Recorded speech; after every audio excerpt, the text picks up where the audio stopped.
জাতিসংঘের তথ্যানুসন্ধান দলের প্রতিবেদন নিয়ে আরও বিস্তারিত জানতে চাই আমাদের সাথে সরাসরি যুক্ত হয়েছেন আন্তর্জাতিক অপরাধ ট্রাইব্যুনালের চিফ প্রসিকিউটর মোহাম্মদ তাজুল ইসলাম।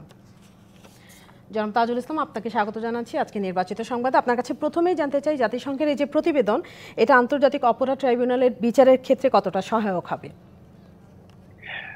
এটা পুরোপুরি আমাদেরকে সাহায্য করবে, কারণ জাতিসংঘ ইন্ডিপেন্ডেন্টলি এই তদন্তটা করেছেন এবং জাতিসংঘে তদন্ত করে যে বিষয়গুলো রিপোর্টে তাদের প্রকাশ করেছেন তার সাথে আমরা যে তদন্ত করছি, অর্থাৎ আমাদের তদন্ত সংস্থা যে ধরনের তদন্ত করছে তার হুবহু মিল আমরা দেখতে পেয়েছি। এবং জাতিসংঘ তাদের সোর্সগুলো ব্যবহার করেছেন, টেকনোলজি ব্যবহার করেছেন এবং তারা খুব সুস্পষ্টভাবে দেখিয়েছেন যে এটা শেখ হাসিনার নির্দেশে এবং তার অধস্তন যে সমস্ত লোকেরা ছিলেন, বিশেষ করে আওয়ামী লীগের সাধারণ সম্পাদক, স্বরাষ্ট্রমন্ত্রী, এই তাদের নির্দেশে যে ছাত্র জনতাকে হত্যা করা হয়েছে সেটা কিন্তু সুস্পষ্টভাবে প্রমাণিত হয়েছে।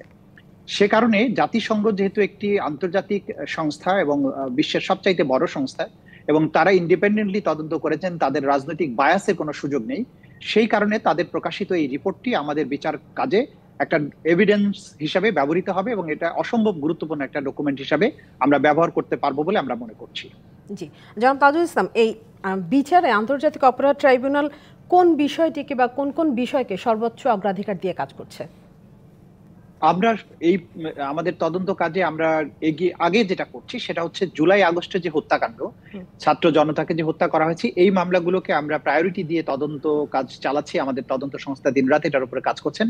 আমরা পাশাপাশি গত 15 বছরে যে সমস্ত গুম, বিচার বহির্ভূত হত্যা, ক্রস ফায়ার, এগুলো এটা দ্বিতীয় পর্যায়ের প্রায়োরিটি দিয়ে আমরা কাজ করছি। বাকি বিষয়গুলো নিয়ে আমরা এখনো কাজ শুরু করিনি। সুতরাং আমাদের প্রায়োরিটি হচ্ছে জুলাই আগস্ট মাসে আমাদের ছাত্র জনতার উপরে যে ম্যাসাকারটা হয়েছে এবং অসংখ্য ছাত্র ছাত্রী আহত হয়েছেন এবং প্রায় 1,500 থেকে 2,000 যারা শহীদ হয়েছেন, নিহত হয়েছেন, এই ক্ষেত্রে যে সমস্ত মানুষ ইনভলভ ছিলেন, যে সমস্ত পারপিট্রেটর এই অপরাধগুলো করেছেন, এটা আমরা দেখেছি।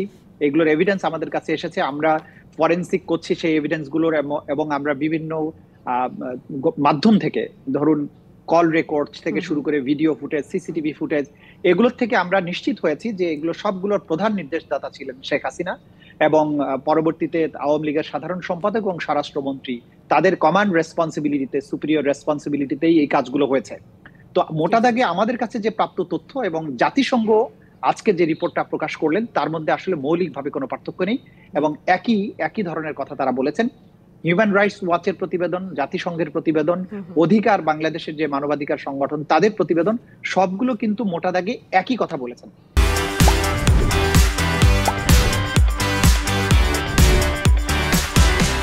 যেটা সত্য সেটাই তারা প্রকাশ করেছেন। এই সবগুলো রিপোর্ট আমাদের তদন্তের জন্য একটা অমূল্য ডকুমেন্ট হিসেবে আমরা বিবেচনা করব এবং এগুলো আমাদের তদন্ত কাজকে এগিয়ে দিয়েছে বলে আমরা বিশ্বাস করি। তার মানে আন্তর্জাতিক অপরাধ ট্রাইব্যুনালের তদন্ত সংস্থার তদন্তের সাথে জাতিসংঘের যে তদন্ত প্রতিবেদন সেটার বেশ খানিকটা মিল রয়েছে, আপনি যেটা বলছেন, বা অনেকখানি মিল রয়েছে। মানবাধিকার লঙ্ঘনের দায়ে যারা জড়িত তাদের সর্বোচ্চ শাস্তি কি হতে পারে? দেখুন, শাস্তির ব্যাপারটা কিন্তু আমাদের আইনে সুস্পষ্টভাবেই আছে। বাংলাদেশের প্রচলিত যে দণ্ডবিধি আছে সেখানে মৃত্যুদণ্ড, যাবজ্জীবন কারাদণ্ড এগুলো আছে যদি কেউ মার্ডার করে বা অ্যাটেম্পট টু মার্ডার করতে যায়, এরকম। আর যেখানে মানবতা বিরোধী অপরাধ, যেটা 1973 সালের ক্রাইমস ট্রাইব্যুনাল অ্যাক্ট, সেখানে কিন্তু মৃত্যুদণ্ড এবং অন্যান্য দণ্ড যেটা বাংলাদেশের সাধারণ ফৌজদারি আইনে আছে সেই সবগুলো শাস্তির ব্যবস্থাই কিন্তু সেখানে আছে।